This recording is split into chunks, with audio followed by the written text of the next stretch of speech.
Hey guys, this is James with Night Services again, coming to you today with an episode of This Is Not Storm Damage. So real quick, let's talk about a couple of things.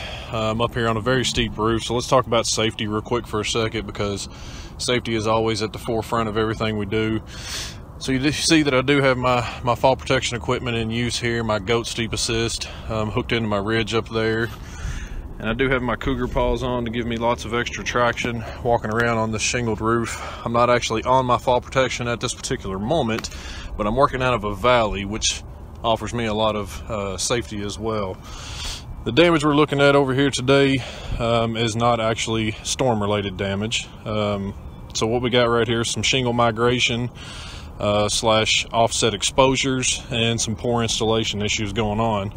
Just kind of looking around at this one particular area, these 30-year laminate shingles, you see there aren't any other damaged shingles in the vicinity of this particular instance at all. There's no creasing to the shingles, there's no other torn off shingles. This is basically the entire problematic situation with the roof itself.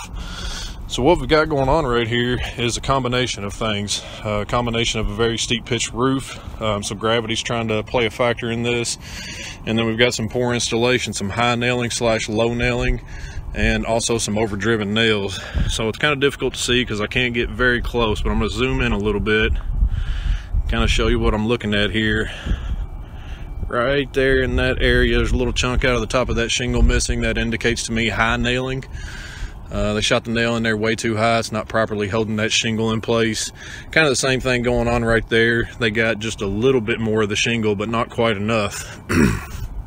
And then if we zoom in even further and we look at these nail heads right there, if I can hold my camera steady enough, you can see that some of those nails were shot in way too hot. Too much pressure, too many PSI on the nail guns when they're shooting these nails in. So if they're overdriving the nails can't properly fasten the shingles to the roof and hold them into place throughout the years. And then when you couple that along with a very, very steep pitched roof, this is what you end up with. You end up with shingles that are slid out of place or migrated out of place. That's the industry term. Sometimes people will refer to this as slippage as well, but this is not storm related damage. This is not wind damage, certainly not hail damage. So that's what we're looking at today. Thanks for watching this episode of Not Storm Damage. This is James with Night Services. Roofs need us.